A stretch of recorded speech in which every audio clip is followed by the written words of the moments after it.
Well, at the age of 29, she has announced her retirement, and it came on 2nd of February. To tell all our listeners, we are recording this on the 9th, but you will listen to it only much later. She made a debut for India in 2010. She scored 33 goals and in her 51 appearances, if I'm correct.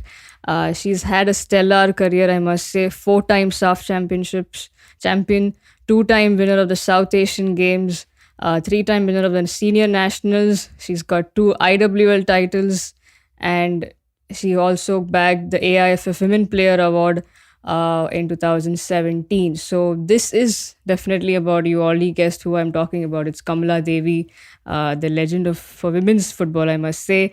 Welcome to the Totally Indian Football Show. I'm your host Siju, and today I have a very dear friend, Juhi, all the way joining from US. So Juhi, firstly, welcome to the show. It's the first time that we are having you, and it's a pleasure to host you. Thank you so much, and thank you for having me on the show. It's been a while that I've spoken about Indian football and women's football in general, but Kamala Devi is a special friend, and I hope she enjoys hearing it as well. Yeah, so do I, and that is the hope. And I think, though it may not be a great news, right? Us seeing her hang her boots, but I think who else but you could who tell us better about Kamala Devi? If it's not from her, then I mean definitely from you. Juhi, let me first start. Did this come as a surprise to you, or were you somewhere expecting this? I'm gonna say it was a bit of a surprise, but given the situation that India had to back out of the tournament from, it kind of was expected. And when it actually happened, how what did you make of it? With the retirement scene. It took me a while, I think I saw her post on Instagram, and I read it, and I read it like 2 or 3 times, trying to just figure out what made her think about retirement at such an early age. And usually you see players retiring around 30, 34. And usually that's in men's. And women's, you'll still see players playing till they're in their 40s if they can. If you'll see Christine Sinclair from Canada, she's still got that power, that gusto. Um, so with Kamla, it was a bit of a surprise, and I'm guessing one of the main reasons was she wasn't getting enough playing time with the Indian national team. She had her ups and downs in the past few years with the different coaches that have come through, and I really was, just to be honest, just hoping to see her at the Iran game. I even tweeted about this. I really just want to see Kamla Devi on the pitch for even like 5 minutes. I would have just loved to see her. Yeah, I'm sure all of us were eagerly waiting, especially the ones who kept cheering on for her. And also the fact that when she was called back to the Indian squad, that was something we were all hoping for, that she makes it to the playing 11 on the pitch. But unfortunately, she didn't. And then what happened, rest we all know. So let's not get into it again. But Juhi, at the start, you addressed Kamla as a dear friend. If I had to ask you, how would you describe Kamla as a person first and then a player, if you can?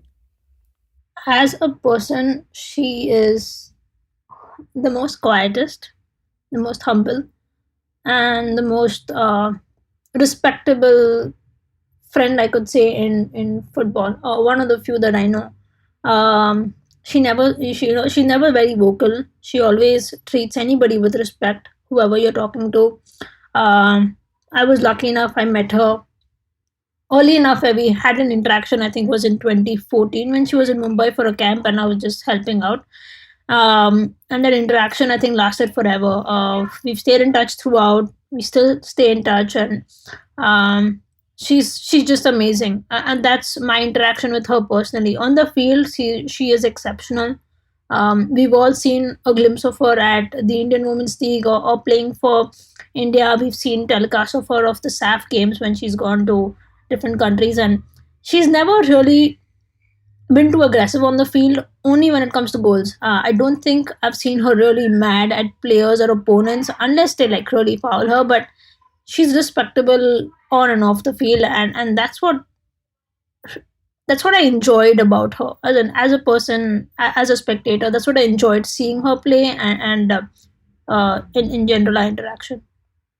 Now, post her retirement and the announcement that came in, have you had a chance of probably speaking to her?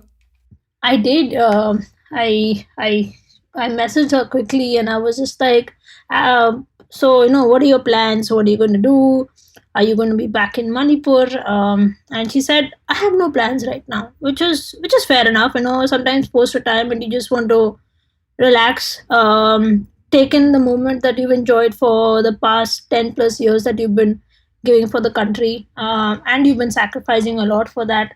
And I know she's going to go back to the railways. She's going to be playing there, hopefully. If not, just staying in touch with the sport. And I did read an article where she said she wants to give back to her state, to her city where she grew up, and she wants to start an academy soon.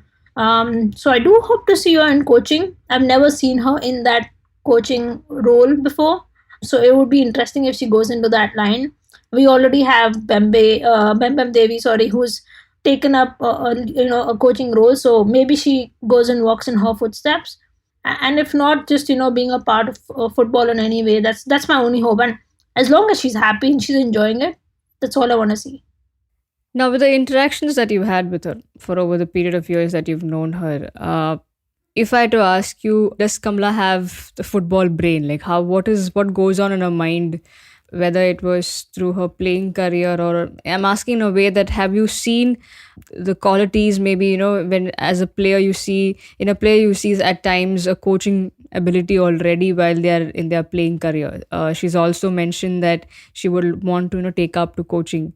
Have you somewhere in your conversations had that idea? And if I had to ask you what's going on in her mind, or of something that you have grasped in your interactions with her? uh, this is really tough. As in, I don't think I've ever had that conversation. Our conversations have been pretty simple, pretty straightforward. Again, I never thought about retiring. She never thought about retiring. So I don't think we ever thought about what next. What was the next goal?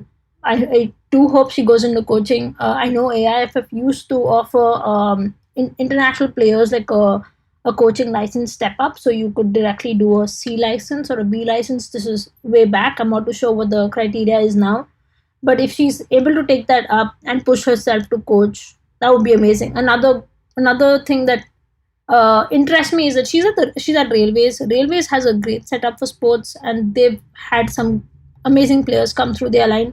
And if she can just go back into Railways and help coach the younger generation right now, I would even love seeing her as a coach of the Railways team if she decides to not play for them anymore, because she's someone who's always motivating. I feel she's motivating her players, she's motivating her subordinates, trying to see how you can do better, how you can play better. So yeah, sadly I don't have the perfect answer for you, but I'm just hoping I can see her back in coaching. Yeah. Now, in a stellar career like hers, we've seen a dark side, unfortunately. For no fault of hers, she just stood up for the right, and she voiced, and she is somebody. We also got a glimpse of how she is. She is quite headstrong with what she stands for. She will firmly stand for that. But for that, she had to, along with a lot of sacrifices she already had, to take up football as a career. That was another, I think, a big sacrifice where she lost out on playing some time for the Indian national team. Even considering the fact that probably our women don't get much time to play. But how do you see right now, when you look back at that? How do you see what happened then?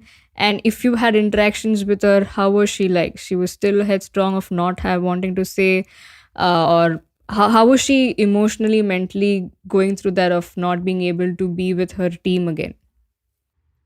This is a very touchy topic, I think, for Kamla in general. I've had interactions with her about this. Uh, and before anyone starts saying it was the coaching that didn't really help out with her and the other players, I think it maybe kind of started way before that.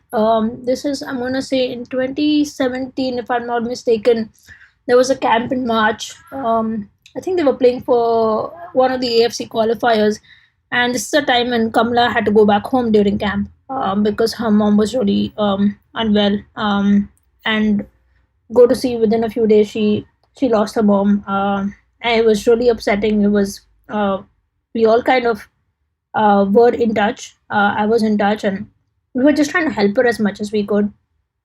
she had to go back home, and I think this was one of her last family members. So she was taken apart. I was constantly in touch with her.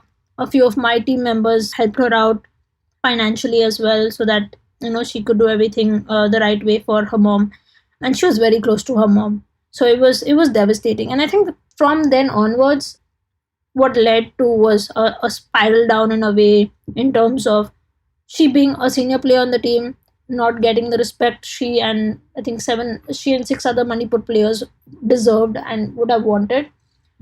And it took a toll on how she played. I also remember a time when in the IWL or in one of the tournaments, she did not really perform well. And she admitted that, me not being in the national team is because I did not perform well, but I will come back stronger. And she did. I think she scored in the next IWL, she scored, I don't even remember how many goals, but she came back stronger. So, headstrong, if she wants to prove somebody wrong, she will, and she has, and she continues to do so. But that time when there was just a big fallout in the team, I was there. I was trying to see how I can help, but when you're an outsider, you can't really help, and all you can then think of doing is you either support the player or you step back. And I decided to support the player as much as I could. It was sad because you have players like Bala Devi, Kamala Devi, who are your forwards, your strikers. They've scored the most amount of goals for India, and if you're leaving them behind, there is something that is not working right in the camp, and there has to be a solution for it. But sadly, there was no investigation as to what happened, and that's just the way it worked. Yeah, I mean, thank you so much. I mean, though it was actually very emotional. Probably, I don't know if it's a right or wrong question to ask, but thank you so much for sharing that aspect. And when you see something like this, okay, there was no proper investigation taken. Nobody really. I mean, now it's just considered as a dark thing, and some people know, some people don't. What really happened? How do you see if something like that happened in the men's football?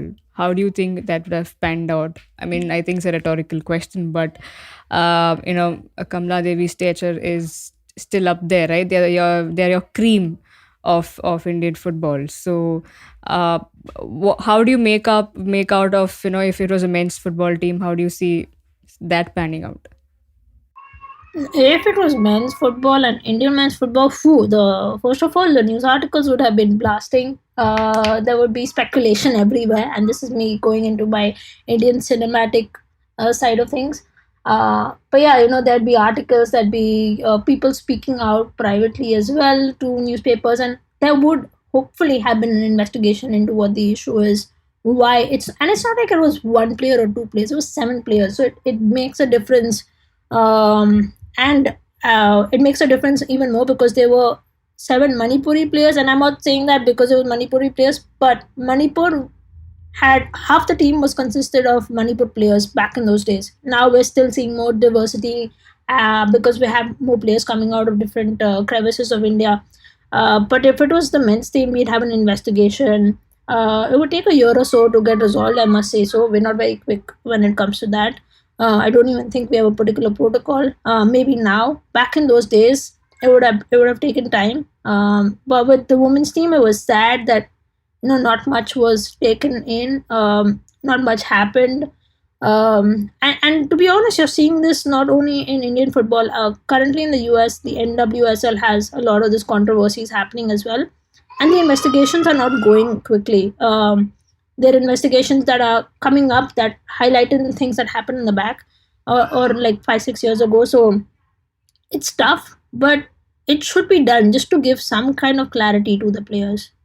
Yeah, and now I'm just kind of deviating a bit, going off from Kamala to talking about the national team as a whole, the women's national team. How do you see things change post that incident? If there were any changes, how do you perceive that to be? What was it like for you? Oh, since that particular situation of the seven Manipuri players leaving, we struggled. I would say we struggled in a way to identify players. It's not like we did not identify, though. We did find Anjuta Mang and Manisha come up the ranks, but I think we still struggle to find quality players who could take up that space and that gap so quickly.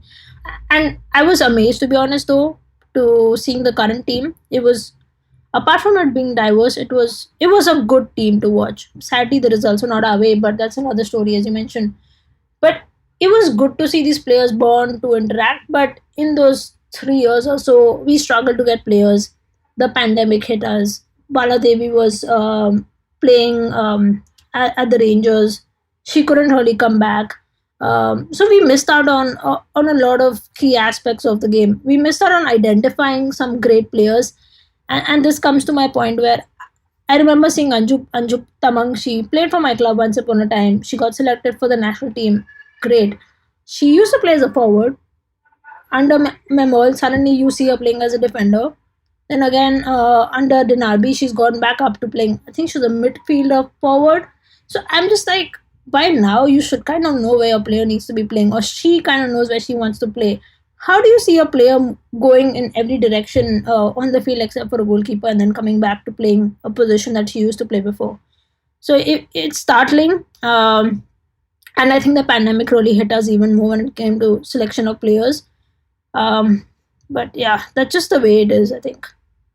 Now, we are aware of the fact that it's not like we definitely have a great pool of talent, but we are yet to tap into the greater pool, or even do much more at the lowest level to get more talent or scout more players. We are still at the growing stage. So when at that stage you have players like Kamla leaving, I think it kind of leaves behind a big gap, right? So how do you see going ahead from here? Where do you see currently with the current squad, do we have those? Definitely, I'm sure there won't be a like to like replacement, but do you see somebody coming up those ranks who kind of reminds you or can do something what Kamala did? Yeah, I do. And I, bear with me, I haven't seen Manisha play a lot. I've seen Kamla play, I've seen her in training. But when I saw Manisha play at the game versus Brazil, and that was one game I actually watched, because it was Brazil, right? But that goal she scored, mind blowing. And I kind of see a resemblance of Kamla in her. Again, you can never get a 1-to-1 match, but I think Manisha could be the next Kamla that we have.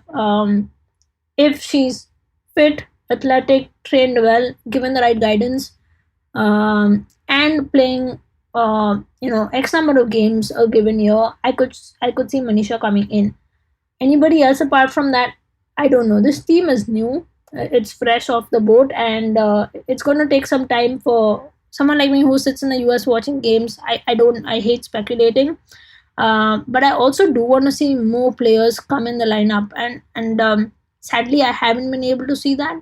I really wish that when India organizes IWL and all of these leagues, it's not a 4 week league or a 6 week league, because you're making the players play back to back tournaments and they're getting injured. So I don't want that happening. But I'm gonna miss Kamla.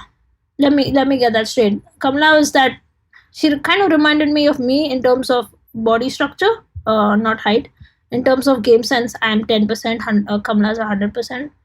But I'm gonna miss seeing Kamla, who is that sleek little thing who managed to score goals from anywhere, managed to charm people with her skill and her dribbling and her passing. So I'm gonna miss that, and I'm just hoping in the near 2 years we get to see more players like her come up. Great. Now let's move on to the last bits of this special episode. Your personal favorite moment of Kamala Devi. Ooh, this is tough because, okay, can I make it two? If that makes sense. Sure, go for it. I'll make it two. Okay, I'm sorry, but so one is more of a me watching her play, and then one is more of her, just an interaction of her and me as friends. I'll start with the second one first. As an interaction of a friend, when the team was in Mumbai, this is in 2014.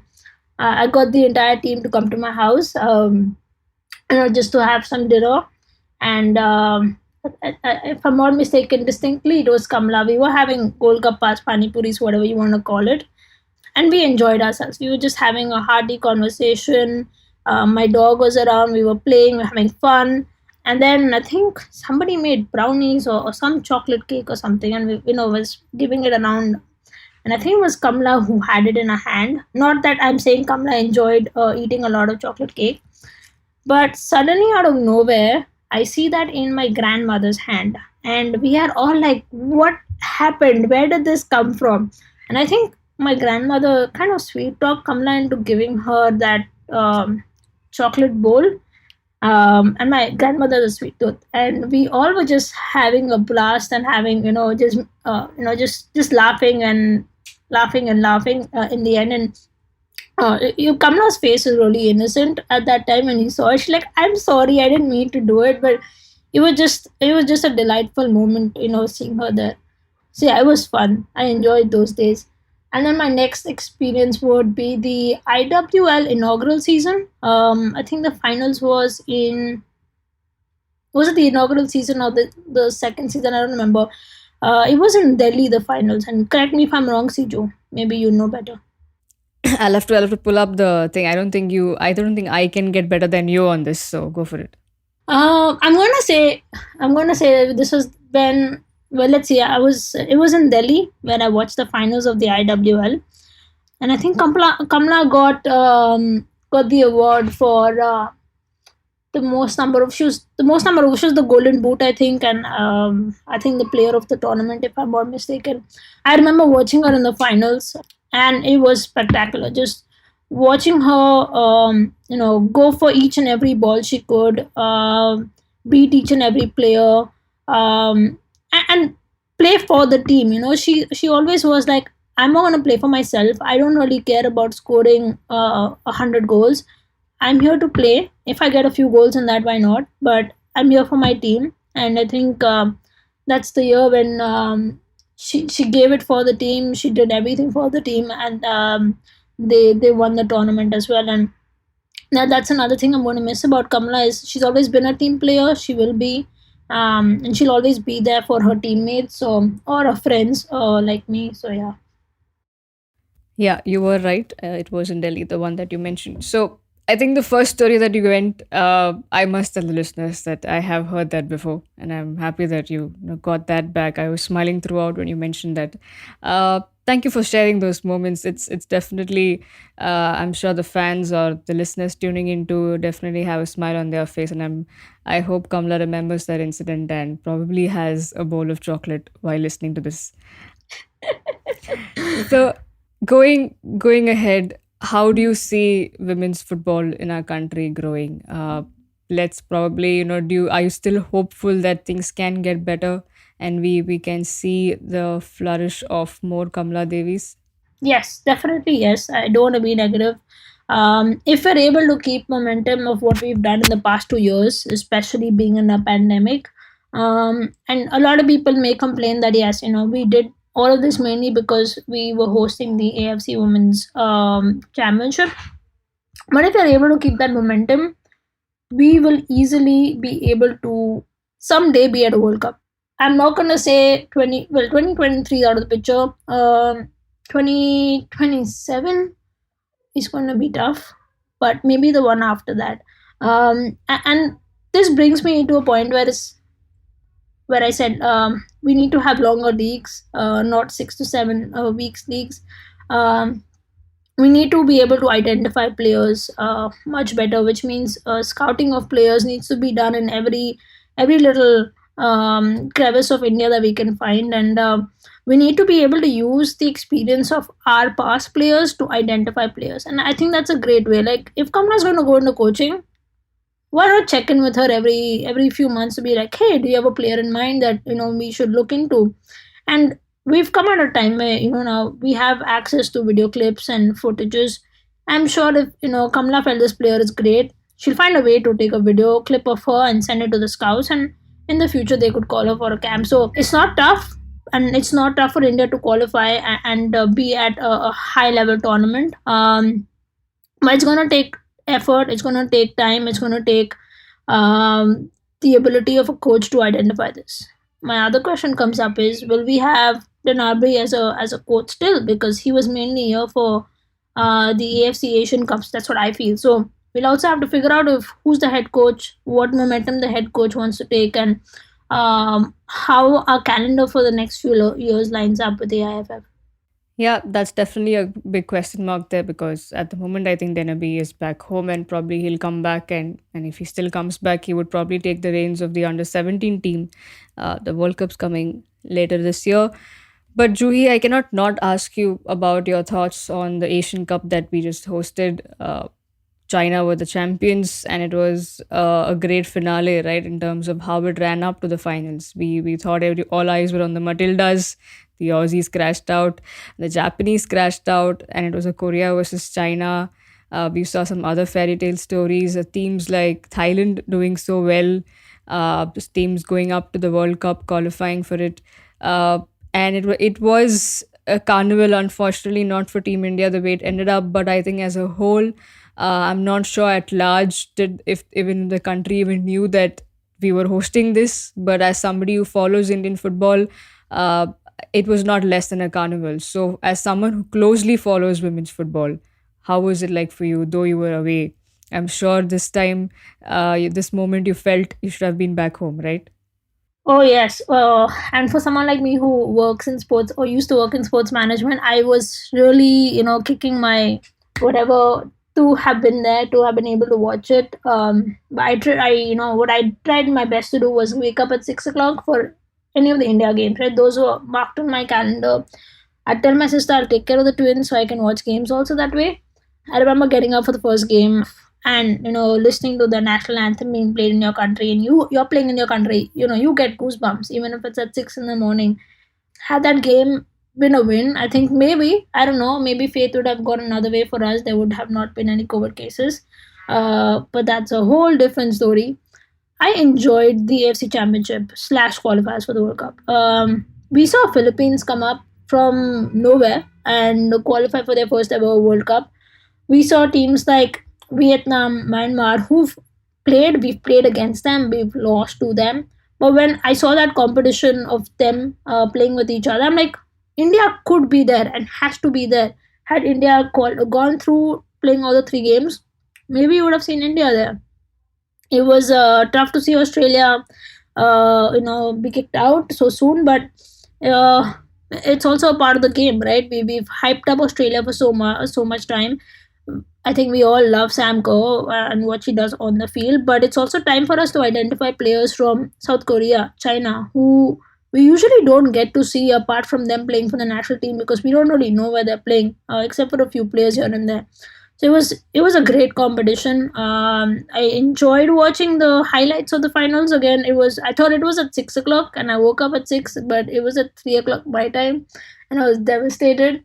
But seeing the finals and seeing the highlights of it and the 90 plus minute goal going China's way, and at a time when South Korea almost scored a third goal just a few seconds before, it was heartbreaking for South Korea, but a great way for China to clinch the championship. um, I really did wish India was there again. I know I mentioned that, but I would have been like so happy, so proud, and more than me, I think the girls have been devastated. Barely anybody spoke on social media. If you see, you'll just see the first few days where they were disappointed, they were heartbroken, and then they were quiet. And I think they needed that mental space and mental peace to, you know, because I'm sure they weren't able to get out of the hotel also because they were in quarantine, and they're sitting there and watching the games, but they really can't do anything. And it just feels terrible. I felt terrible for them, and hopefully this doesn't dishearten anybody, and instead it gives them that josh, that power to move on and to fight harder, work harder, and continue playing for the country in the future. But yeah, a great tournament.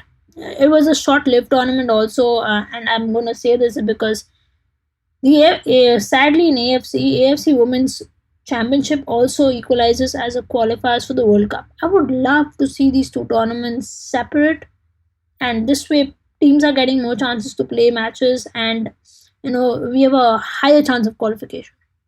Yeah, and us fans get to see more games and more of these girls in action. Now, before that, I have to ask you, what is Juhi Shah doing at the moment?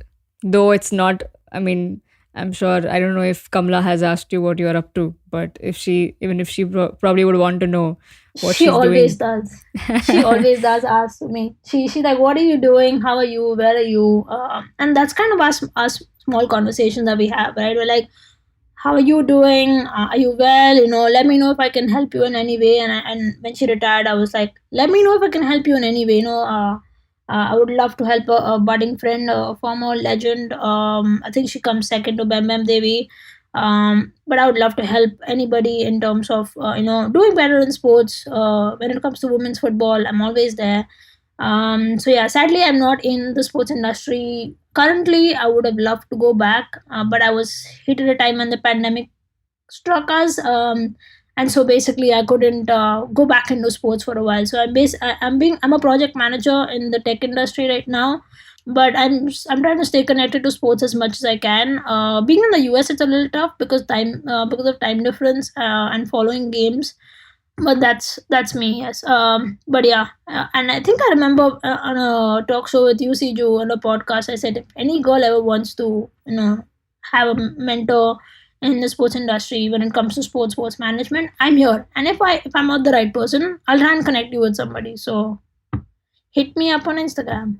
Yes, absolutely. Or to all the listeners listening to this, all you have to do is slide into her DM and she will definitely get back. And if you're a girl, she's definitely going to help you out in the industry. Juhi, thank you so much. But I have one more point to ask you. If I to ask you to describe Kamala Devi in one word. Ooh, in one word, um, I'm gonna say believe. And when I say that, I'm gonna take Ted Lasso's reference. Kamala believed in herself. She never backed down from the bad critics. She fought hard to be on the pitch, fought even harder to be besides her family when she had to be there. She still continues fighting for what she believes in, and I don't think that'll ever die out from her. And lastly, she's believed in herself, right? Come what may, the fights that she's had, she's believed that if she does well, if she takes care of herself, if she performs well off the field, and if she's able to give 100%, she will be at the top. And she's done that every now and then. We've seen her as the top scorer in many championships and many tournaments. We've seen her score some fantastic goals, and I think it's only because she believed in herself. Yeah, yeah. The other question is to describe Kamala Devi in a phrase or in a sentence rather. There is this really fantastic line I read from, I think it was Billie Jean, who it said, champions keep playing until they get it right. And that's Kamla, right? That was just what I mentioned when I say believe. And that's what she did till the end. She fought, and she's a champion in my heart for sure. She will always be a champion. And I hope people take inspiration from her and believe in themselves. Be the next Kamla Devi. So be the next champions for India. Thank you, Juhi. I think I would rather end this episode or the special episode in Kamala Devi's words itself. I think it just adds to whatever you've described her. This is what she says: if you love football, play it with passion. Nothing in life is easy. There are difficulties every step of the way, but it's all about the passion and the mentality with which you approach it. If you are passionate about what you are doing, and if you are motivated and stubborn enough, then you can overcome it, no matter how difficult the task is. And I think that's exactly what Juhi was telling us about her. There are a couple of, if not a lot, there are a few dedicated journalists who cover women's football in our country, and we're very grateful for that. We've had them on the show as well. But to be honest, and I'll tell you the truth, that I don't think I would have done this episode with anyone else but you, Juhi, to pay a great tribute to the legend Kamala Devi. So, Juhi, thank you so much for taking your time. Different time zones, but you made it. And I think through this show, I'll definitely make sure you're still connected to the women's football and the football back home. We'll definitely have you more often, despite the time zones. Once again, Juhi, thank you so much. Thank you so much, Siju, for having me on this special episode for Kamla, and I really hope she enjoyed listening to it, and more so it brings her some of those fond memories that I spoke about, and it makes her. I know she already knows this, but makes her realize that we're always here for her. May not be me all the time, maybe somebody else, but we're always here for her, and we're always going to be keeping a close eye on what she does, right? So we're going to be being her critics, especially if she goes into coaching now. So yeah, thank you so much, Siju, and yeah, happy retirement, Kamla. Yeah, happy retirement and hope to see you on the other side of the footballing life that you have, to offer us all fans. Juhi, once again, thank you. And to all the listeners, I hope all of you also enjoy this episode and probably after the episode have a bowl of chocolate. Thank you so much for tuning in. Do like, follow, subscribe to our podcast, The Total Indian Football Show, available on all the leading audio platforms. I'm your host, Siju, and you were listening to The Total Indian Football Show. Thank you.